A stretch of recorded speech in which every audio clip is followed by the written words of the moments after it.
అక్రమ లేఅవుట్ల క్రమబద్ధీకరణ పథకానికి సంబంధించి దరఖాస్తుదారులకు మరోసారి ప్రభుత్వం శుభవార్త చెప్పింది. ఫీజులో 25% రాయితీ ఇస్తున్నట్లు ప్రకటించింది. మే ముందు నుంచి జూలై 31 వరకు 3 నెలల పాటు ఇందుకు గడువు విధించింది. ఈలోపు ఫీజు చెల్లించిన వారికి రాయితీ అందించనున్నారు. ఇప్పటికే చెల్లించిన వారికి రాయితీ వర్తించదు. ఏడాదిన్నర క్రితం కూడా ప్రభుత్వం ఇలాంటి అవకాశం ఇవ్వగా అప్పట్లో కొందరే వినియోగించుకున్నారు. ఈ నేపథ్యంలో దరఖాస్తుదారులకు మరోసారి అవకాశం కల్పించాలని నిర్ణయించి తాజాగా ఉత్తర్వులు జారీ చేసింది. హెచ్ఎండిఏతో పాటు జీహెచ్ఎంసీ పరిధిలోనూ ఎల్ఆర్ఎస్ అందుబాటులో ఉంది. ఎక్కువ శాతం అర్జీలు హెచ్ఎండిఏ వద్దే పెండింగ్లో ఉన్నాయి. ఇప్పటి వరకు 32,514 పరిష్కరించారు.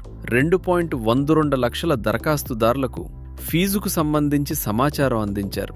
వీరు వచ్చే 3 నెలల్లో చెల్లిస్తే 25% రాయితీ వర్తింపచేయనున్నారు. ఎలా వినియోగించుకోవాలంటే lrs.telangana.gov.in వెబ్సైట్లో సిటిజన్ లాగిన్ ఆప్షన్ క్లిక్ చేయాలి. మీ మొబైల్ నంబర్ నమోదు చేసి ఓటీపీ వెరిఫికేషన్ ప్రక్రియ ముగించాలి. తర్వాత దరఖాస్తు స్థితి L1, LI2, L చూసి పెండింగ్ ఫీజుల వివరాలు తెలుసుకోవాలి. పోర్టల్లోనే నెట్ బ్యాంకింగ్ లేదా ఇతర పేమెంట్ ఆప్షన్ల ద్వారా చెల్లించవచ్చు. లేదంటే సంబంధిత సబ్ రిజిస్ట్రార్ కార్యాలయంలోనూ చెల్లించే అవకాశం ఉంది. 25% రాయితీ ఆటోమేటిక్గా వర్తిస్తుంది. పూర్తి ఫీజు చెల్లింపు తర్వాత డాక్యుమెంట్లు సబ్మిట్ చేయాలి. పోర్టల్లో ఏవైనా సమస్యలుంటే హెచ్ఎండిఏ, జీహెచ్ఎంసీలోని ఎల్ఆర్ఎస్ విభాగాలను సంప్రదించవచ్చు. అర్హమైన అర్జీలకే అవకాశం.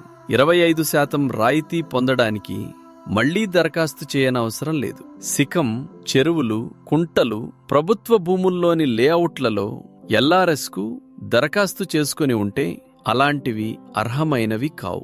ఇప్పటికే ఇలాంటి 1830 దరఖాస్తులను తిరస్కరించారు. అర్హమైన అర్జీలకు మాత్రమే రాయితీ పొందే అవకాశం ఉంది. ప్రాంతాలను బట్టి ఫీజులుంటాయి. ఒక ప్రాంతంలో ప్లాట్ను క్రమబద్ధీకరించేందుకు ₹1,00,000 ఫీజుగా నిర్ణయిస్తే 25,000 రూపాయలు రాయితీ ఇవ్వనున్నారు. ₹75,000 చెల్లిస్తే సరిపోతుంది.